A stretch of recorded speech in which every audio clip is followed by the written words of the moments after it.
Hello friends, today we are going to learn concurrency, and we know Golang is very popular for concurrency, and it's a very simpler design for the concurrency in a Golang. So I have 8 slides prepared for the concurrency, and I will not talk all the 8 slides in today's videos.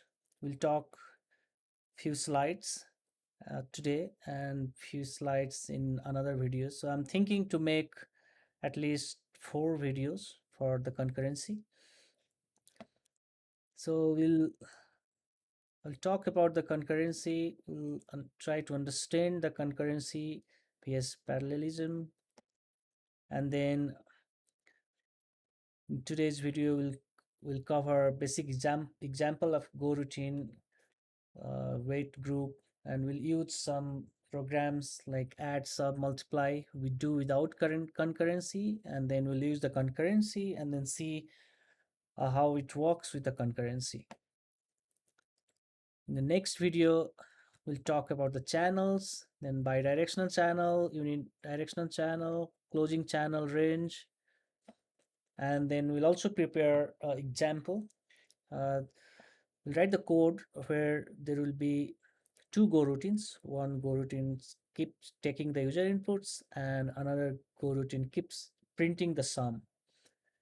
So that's we'll do in day 2, and that's the way how we'll do in a day 2. So this is, if you see the input numbers, that's a one go routine, and this is the channel, and this input numbers will keep getting the data from the user input, and then it will put that in a channel, and there is another go routine that takes the data from the channel and then print.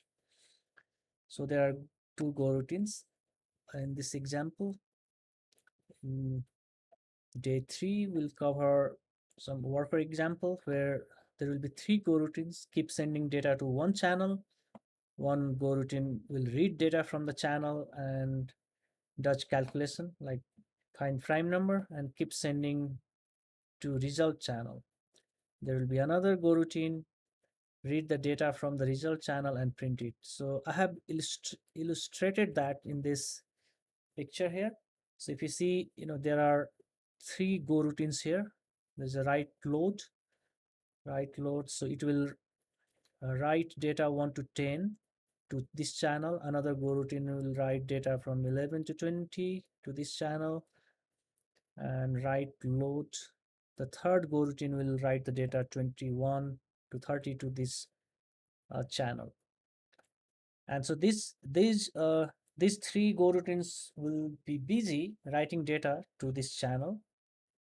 And then there is another go routine that's a process load, which job is get or read the data from the channel one by one and do the calculations, like try check that whether the number is prime or not, and if it is a prime it will put that data to result ch. And then there will be another go routine which will see the result, and if it finds the result it will print. So that's the approach. We'll write the code for this in day 3, and next in a day 4 we'll talk about select and mutex. So there there are few videos for the concurrency, and I'll make one by one. So before starting this, I want to show you a few things here. Okay, so if you are watching my channel, then what you do, if you have not subscribed, you can click on subscribe so that you'll get my updated videos. And the second thing I wanted to show, if you click my channel, then you go to the playlist, and under the playlist, uh, there is a Golang for kids where you'll see very basic programs. That's writing in a Golang, and this is some random programming concepts. You can check this out also. And in this playlist, I'm creating the project using Golang and Java, so you can see that day wise. And for the today's videos, I'm going to create another playlist here, that is concurrency. So in this way, you can go there and you can find all the related videos. Okay, so let's start now. So first try to understand, what is the concurrency. So if you search in a Google, what is the concurrency? You'll find something like this. Concurrency is the task of running and managing the multiple computation at the same time, while parallelism is the task of running multiple computations simultaneously. We'll try to understand this thing with the example. So let's see, you might have seen, let me show you this page. So you might have seen in a web page, if you click on the web page, you'll see the contents, and if there are multiple images in a web page, then it will take some time downloading the images. So that is, that is happening at the same time. You'll see some page rendered there, and some page is rendering, and some, the image is downloading. So you'll see that same times is happening. That's the concurrency. So what happened, there can be uh, multiple go routines. Let's say one go routine is downloading, another go routine is rendering. See, so there will be context switching. So whenever uh, one go routine will get or will go to some waiting state, another go routine will start working. So that's the concurrency. But parallelism is something, different. Like when we do the downloading and rendering simultaneously at the same time, then that's called parallelism. So what happened in a when we write go routines, like multiple go routines in a Golang, and that's a concurrency.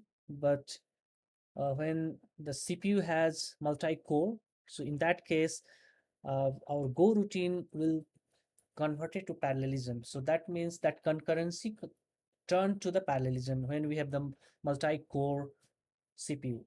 So where so that's the advantage of, this concurrency and parallelism. Let's try to understand with examples, how it will be helpful, and how the when we or how go routine will be faster than normal program. We'll see here concurrency is handled in Golang using goroutines and channels. So we'll learn about the goroutines today, and for the channels, we'll see that in the next video. And what is the goroutine? So goroutines are functions that run concurrently. And if you see, there is an interesting fact here. On a machine with 4 GB memory installed, this limits the maximum number of goroutines to slightly less than 1 million. So 4 GB of memory, you can create, maximum, 1 million of the go routines. So the go routine is very light. It takes few kb, 2 kb, around 2 kb, one go routine. And it's very usual, like one application has 1,000 or 2,000 go routines running. So that's usual. Let's see the example, what I'm saying. So this all the theoretical stuff, let's convert this to some practical things. So we'll see in a third, we'll just see the basic example of the go routine. Let's do that. Let me pull another screen. So repo it. And in this, I'm going to create repo. So this is for Golang. Let me, okay, I can say concurrency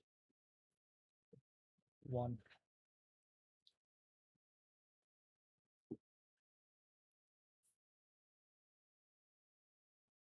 Okay, let me run this program first, and then we'll update. Okay, so hello world. Nice.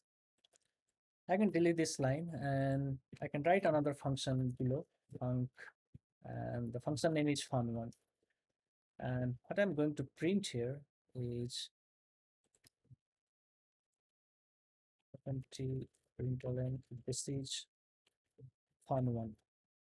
Okay, that's my simple function. Let me call this function here, fun1. and run it, we'll see that, okay, this is a fun one. And at the end, I can write something like fmt println and then run this. Okay, so this is fun one, end of main as expected. And let's convert that function to go routine. So first we'll convert and then we'll see the advantage of this. So, so in order to convert this function to go routine, it's a very simple way that we just add go and fun one. If you run this, we'll see the end of main, and we do not see this is the fun one, but that's running, but we do not see, because it ran that, but before printing the output, that last line reached, and the program came out from this main. So what we can do, we can wait for some time. So let me use a timer. So it's a time. So not a timer, it's a time. And then what I do here at the end of the main, I can say time.sleep, sleep for, let's say, 1 second. 1 into time.second. Okay, so let's run now. We'll see the end of main, and this is the fun. So it's not coming in a sequence, like it's first you'll see the end of main and then this is coming. It may, it sometimes, you can see this is fun one and then end of the main. Sometime like this, end of the main and this is fun. Because once we run this, the go fun one, that this is fun one is not a normal function. This is now turned to the go routine. So this is running separately, completely independently. It's running independently here. So that's why, if you run, you'll see the different sequence, end of the main, and this is the fun one. Yeah, okay, that's, we understand. Okay, it's running in that way. But what is the advantage? Do you see any advantage now? Okay, let's try to understand the advantage. So let me add two function here, one add and sub. So first, and then from that example, we'll try to understand the advantage of the go routine. So what I do, I'll write a function add. Let's say sum, and I can pass two variables here. There are two variables. Let's return a plus b. This should be return type. Okay, that is one, that's one function. Let's create another function. I can say subtracts, and then I can say a minus b, return that. Okay, so let's call this function here.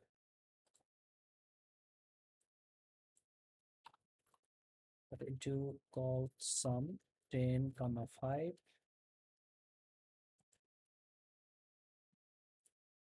or okay, let me instead of returning, let's modify a little bit. Instead of returning, let's print this. That will be easy. Println and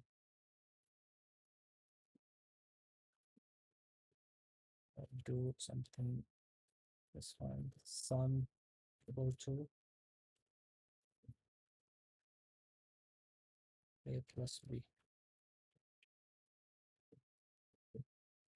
And for the subtraction, do the similar things. Instead of returning, just print here empty println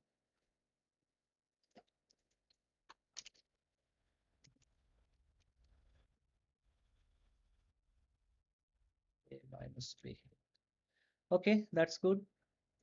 Sum 10 5, then you can call another function. It's a sub 10 comma 5. Run this. Okay, we can see sum 15 and subtraction 5. That's good. Let me add some weight things here. Like let's it will, before printing, let's wait for some time. So what we do, time.sleep, and we'll say 5 seconds,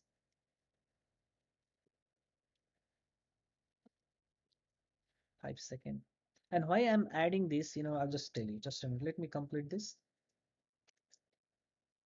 and run this now. Okay, in a 5 second, we'll see the sum. Okay, and next 5 second, we'll see sub equal to 5.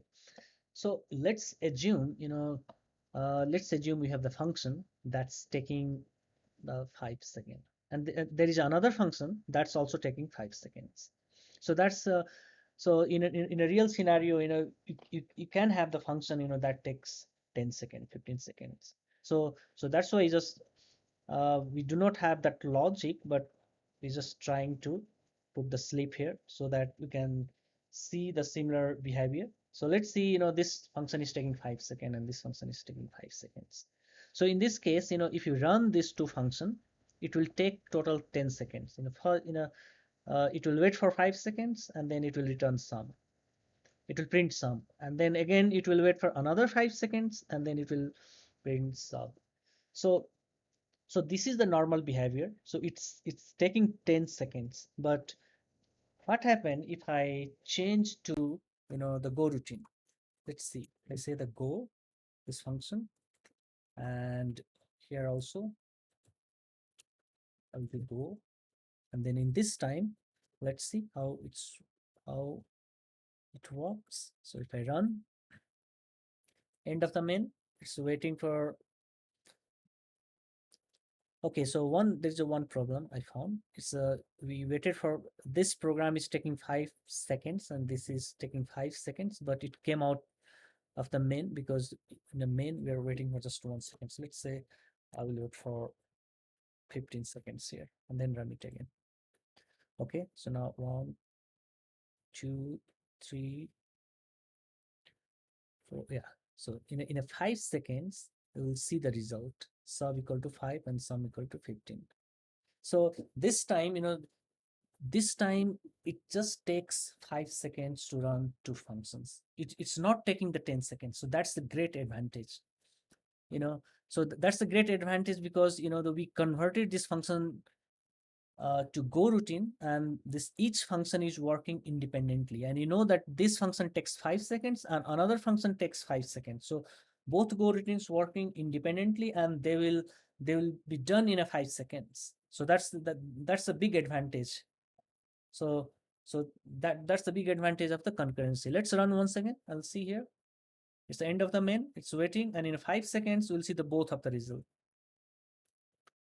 But if you remove this go from here, that means that turn to the normal function, and then it will execute one by one. First, sum will work, sum will be done, then sub, and then this. But once we have turned this to the go routine, that's the advantage. It will run at the same time. So I hope you have the better understanding of the go routine here, and we also understand the advantage of the go routines. Let's do something different now. So what we do, we use instead of this time wait, like what we do, if you do not use this sleep, then our program just come out. It will reach the end of the main, it will come out. So this is like in the main function waiting for certain period of time. That's not the usual way. So there is another thing we use that is called waitGroup. So let's see. So waitGroup. So let's use the waitGroup and try to achieve the similar things. And there are many other use case of the waitGroup, and we'll see in other examples also. But here I'm just trying to show you how we use the waitGroup here. Okay, so in order to use the waitGroup, what we can do,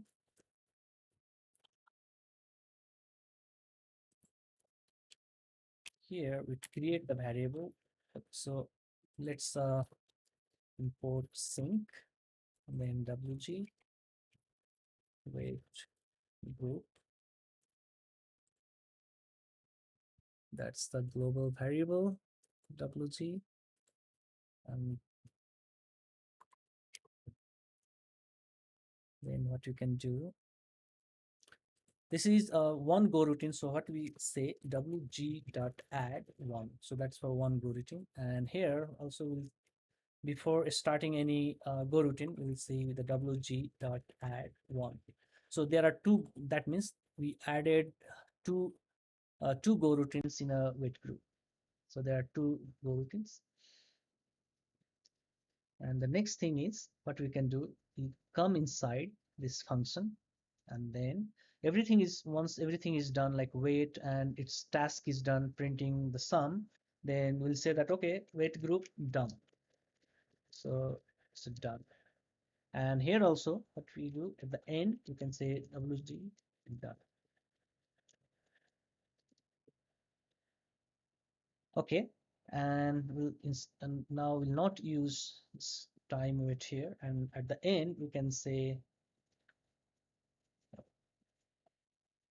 maybe you can print before end of the main. So wait, we'll say that wg dot wait. W is uppercase wait. Okay, so we can see the similar behavior here also. So what did first run this and see. Okay, waiting for 5 seconds and it will print the result, and then at the end of the main. So this one, this wait group makes sure whatever the go routines we are running, before wait, it will uh, it will make sure that okay, this go routines are done. So once they are done, then only the the uh, line after wait will execute. So that's why we see that if everything like two go routines, the two go routines are done, and then after that we see at the end of the main. So this is a very basic use case of the wait group I have shown to you here, and we'll use in a many other place, and this is very beneficial, and we'll see the advantage of this wait group later in other complex examples. Okay, so that's the one thing. If you, there is another way to use the wait group. Let me show that to you also. If you do not use the var, then what you can do, wg, or I want to use that in a local, as a local variable. So what I can do, I can create the wait group here, and then I can say sync dot wait group, and like this. So that's a struct actually. So I'm creating this variable of a struct here, and then it will work in a similar way. So let's run now and see. Oh, that's a problem. Okay, so we are not, so we have this is no more global. So we have to pass that wait group in a sum. So in that case, when we pass the wait group, then we have to define this as a pointer. So how will you do? So we'll see that wait group passed in a function in many other examples. So that's why just I'm giving this example. So it will be very useful when we see other complex examples. So what I do here, uh, I can say wait group and pointer of sync wait group. The similar thing I can copy in this place. Okay, and then it's a 10 comma 5. We can pass this object also wg, and here also we can pass wg, but since this is a pointer, we have to pass the address. So address of wg, and here address of wg. Run it. Okay, waiting for 5 seconds, it's doing its job, and then sub equal to 5, sum equal to 15, and end of the main. So we achieved the similar thing using the wait group, and this time we are passing the wait group in a function. So this is the good way we can pass the wait group in a function. So let's see what are the rest of the things we have to cover. Let me move this screen here. Okay, so we cover basic example of algorithm, weight group, add, sub, multiply. Is okay. That's all for today then. That's all. So okay, so that's all for today. In the next video, we'll see this concurrency and the channel. So this will be a little bit more interesting. That's the very basic examples. But of course, in order to understand the channel and other stuff, uh, we should be familiar with this basic concepts. Okay then, thank you. See you.